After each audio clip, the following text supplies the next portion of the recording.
श्री स्वामी समर्थ. जय जय स्वामी समर्थ. शिव हरिशंकर नमामि शंकर, शिव शंकर शंभो.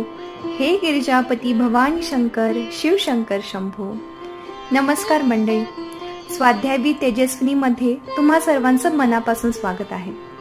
श्रावणाचा पवित्र आणि मंगलमय महिना सुरू झाला आहे. पावसाच्या सरी, हिरवीगार शेती आणि सणांचा हा उत्साह. सगळीकडे एक वेगळाच आनंद आणि चैतन्य आहे, होय ना?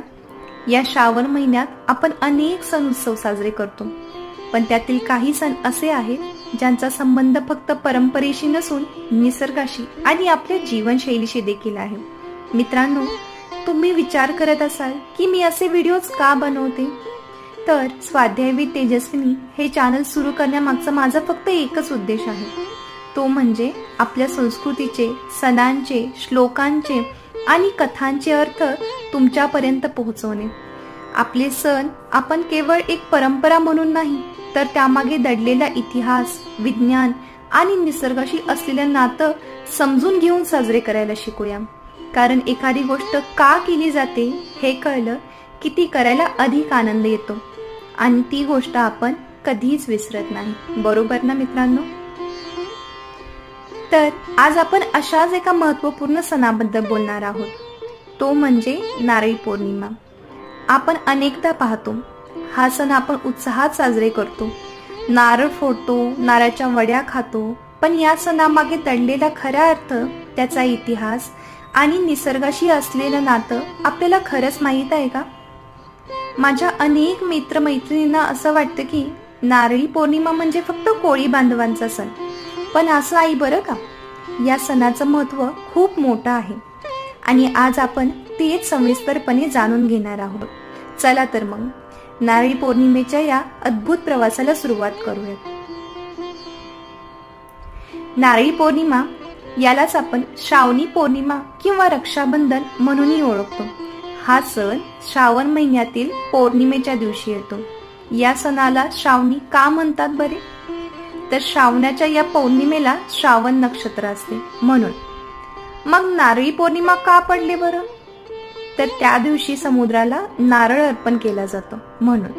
मंडळी, या सणामागे एक सुंदर आणि एक ऐतिहासिक पार्श्वभूमी आहे. आपले पूर्वज आणि आपल्या संस्कृतीमध्ये निसर्ग पूजा खूप महत्त्वाची मानली जाते. आपल्यासाठी निसर्ग म्हणजे एक देव आहे. नारळी पौर्णिमेचा सण खास करून समुद्रकिनारी राहणारे लोक, विशेषतः आपले कोळी बांधव मोठ्या श्रद्धेने आणि आनंदाने साजरा करतात. त्यांची उपजीविका पूर्णपणे समुद्रावर अवलंबून आहे. तर मंडळी, यामागे एक खूप छान कथा आहे, सांगेनच मी ती तुम्हाला पुढे. तर श्रावण महिन्यात समुद्राला खूप जास्त उधाण येतं. पावसामुळे समुद्रातील लाटा खूप उंच आणि रौद्र रूप धारण करतात. यामुळे या काळात मासेमारी करणं खूप धोकादायक असतं. म्हणूनच नारळी पौर्णिमेला कोळी बांधव समुद्राची पूजा करतात. ते वरुण राजा म्हणजेच समुद्र देवतेला शांत करण्याची प्रार्थना करतात. नारळ हे श्रीफळ आणि पवित्र मानले जाते, म्हणून नारळ अर्पण करून समुद्र शांत होण्याची आणि त्यांना भरभरून मासे देण्याची प्रार्थना केली जाते. या दिवशी पूजा करून ते मासेमारीसाठी एक नवीन सुरुवात करतात. त्यांना विश्वास असतो की आता समुद्र शांत होईल आणि पावसाळ्यानंतरचा त्यांचा मासेमारीचा हंगाम सुरक्षित आणि भरभराटीचा जाईल. एका प्रकारे हा त्यांच्यासाठी एक नवीन वर्षाची सुरुवात असते. तुम्हाला यामागचं आणखीन एक महत्त्वाचं असं वैज्ञानिक कारणही मी सांगते. बरेच वेळा आपण ते विसरूनही जातो.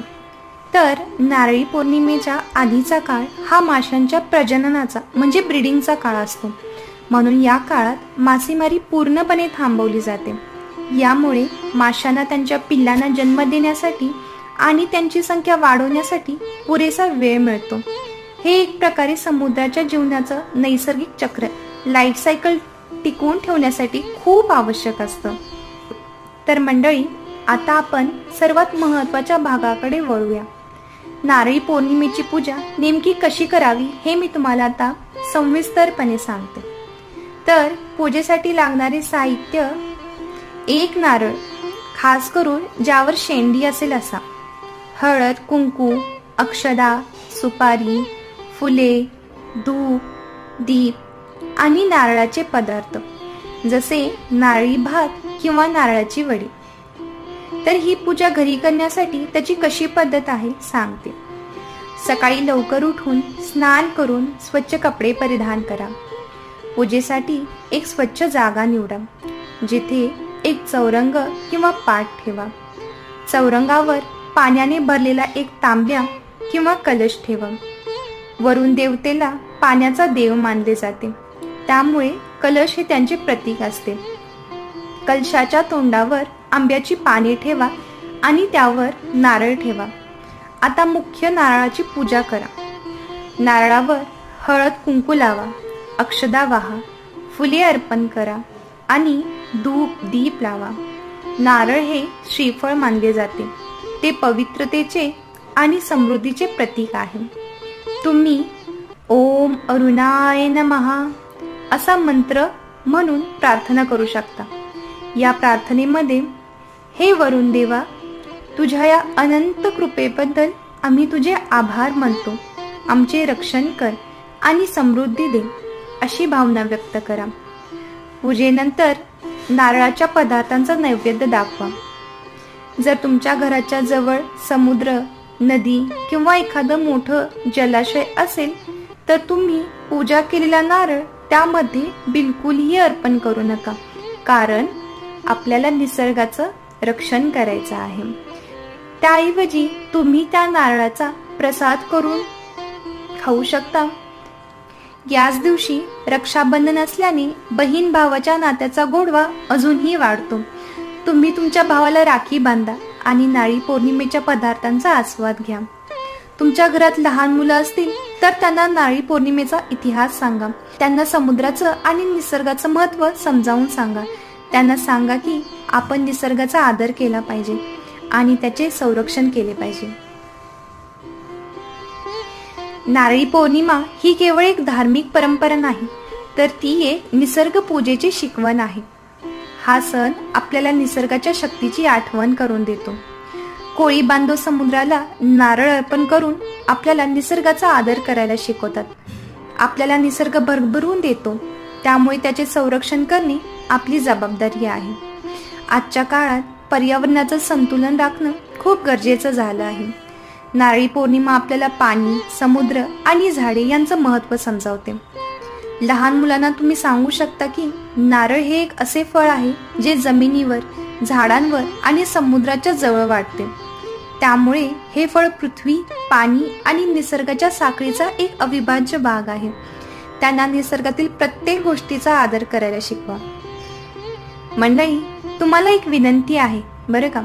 आज आपण नारळी पौर्णिमेबद्दल इतकी माहिती घेतली, तर ही माहिती फक्त आपल्यापुरती ठेवू नका. आपल्या घरातल्या लहान मुलांना आवर्जून सांगा की नारळी पौर्णिमा म्हणजे फक्त नारळाचे गोड पदार्थ खाणं नाही बरं का, तर समुद्राबद्दल आणि निसर्गाबद्दल कृतज्ञता व्यक्त करणं आहे. त्यांना सांगा की आपण आपल्या परंपरा का पाळतो, कारण आपल्या पूर्वजांनी निसर्गाशी नातं जोडण्याचं महत्त्व ओळखलं होतं. लहान मुलांच्या मनात हे विचार रुजवले तर ते आपल्या संस्कृतीला आणि निसर्गाला नक्की जपतील. कारण आज आपण त्यांना हेच सांगू, तेच उद्याची पिढी आपल्या पुढच्या पिढीला सांगेल.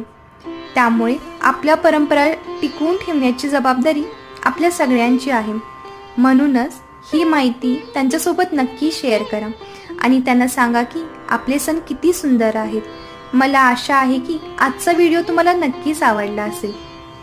यावर्षी तुम्ही नारळी पौर्णिमा कशी साजरी करणार आहात हे मला खाली कमेंट बॉक्समध्ये नक्की सांगा. तुमचा कोणताही अनुभव किंवा आठवण असेल तर ते देखील नक्की सांगा. तुमचा प्रतिसाद माझ्यासाठी खूप महत्त्वाचा आहे. जर तुम्हाला हा व्हिडिओ आवडला असेल तर त्याला लाईक करा, तुमच्या मित्रमैत्रिणींसोबत, कुटुंबासोबत शेअर करा आणि हो, अजून अशाच नवीन माहितीपूर्ण व्हिडिओंसाठी माझ्या स्वाध्याय विथ तेजस्विनी या चॅनलला सबस्क्राईब करायला विसरू नका बरे का. पुन्हा भेटूया एका नवीन विषयावर, नवीन माहिती घेऊ. तोपर्यंत स्वतःची काळजी घ्या आणि आपल्या निसर्गाची काळजी घ्या. धन्यवाद.